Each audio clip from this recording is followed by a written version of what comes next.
Do you think we'll see any pirates? asked Benny Alden. He pressed his face against the window of the taxi and peered out at the drawbridge that was raised in front of them. "Oh, Benny," said his sister Jessie. She was 12, 6 years older than Benny. "Of course not. No pirates live in Charleston." "Where do they live?" asked Benny.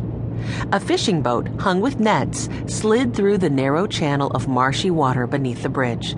The drawbridge began to close. "Pirates lived a long, long time ago, Benny," said 14-year-old Henry Alden. "There are no pirates now." Benny looked disappointed. He said stubbornly, "I'm going to be a pirate when I grow up anyway. I'll have a big ship, and Watch and I will make people walk the plank." The other Aldens laughed at that. Watch Alden, a small black and white terrier curled up on Henry's lap, barked. Then 10-year-old Violet, always gentle and kind, said, "Benny, you wouldn't make anybody really walk the plank, would you?" "Maybe not," said Benny. "I guess I can't be a real pirate after all, but I still wish I could see one." Suddenly the taxi driver spoke. "And even if you don't see any pirates, young man, you might see a pirate's treasure." Benny bounced up and down in excitement. "Really?" "You never know," said the cab driver. "After all, the legends and stories all say that pirates used to stop on Sullivan's Island. The famous writer Edgar Allan Poe even wrote a story about finding pirate gold buried there. The library on Sullivan's Island is named after him, the Edgar Allan Poe Library." After the drawbridge closed, they crossed the bridge to Sullivan's Island, a small island off the coast of Charleston, South Carolina. The Alden children and their grandfather were on their way to visit Mrs. Ellen Ashleigh, who lived in one of the big old houses on the island. A hurricane had recently blown through Charleston and right across Sullivan's Island.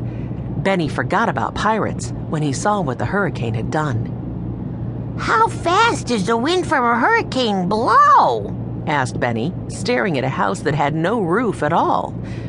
"Hurricanes are the strongest of all the storms," answered Grandfather Alden.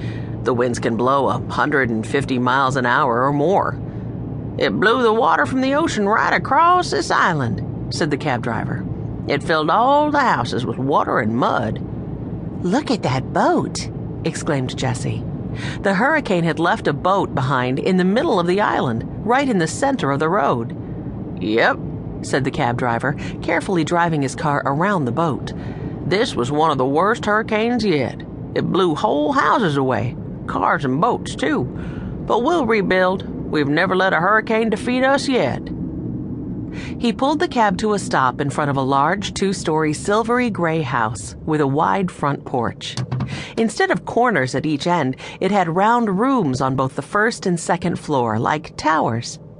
Shutters framed the windows. Some of them were closed with boards nailed across them. Railings were missing from the porch. A tree had fallen in the yard. Boards had been ripped from the porch itself, and there were no front steps. But someone had already been cleaning up. A pile of branches was heaped neatly in one side of the yard. "Oh, dear," said Violet. "Did the hurricane do all that?" "Don't worry, Violet, we can fix it," said Henry confidently. "Yes," agreed Jessie. "After all, that's why we're here, to help Mrs. Ashleigh fix her house." "Good luck," said the cab driver as the Aldens got out of the cab. He winked at Benny. "And good luck finding that pirate's treasure," he added. Just then, a tall, graceful woman with short black and silver hair came hurrying out of the house.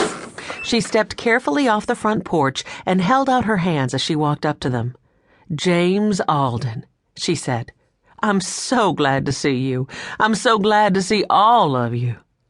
She hugged Mr. Alden and all of the Aldens, even Watch. Then she led the way back to the house. "Watch your step," she said when they reached the front porch. "The hurricane blew our front steps away. I imagine they're at the bottom of the ocean now." Suddenly, Benny started to laugh. "It's just like the step for our boxcar," he said. He pointed. Where the front steps had been, Mrs. Ashleigh had put a stump as a temporary step. "Your boxcar?" asked Mrs. Ashleigh. "We used to live in a boxcar," said Jessie, "before Grandfather found us."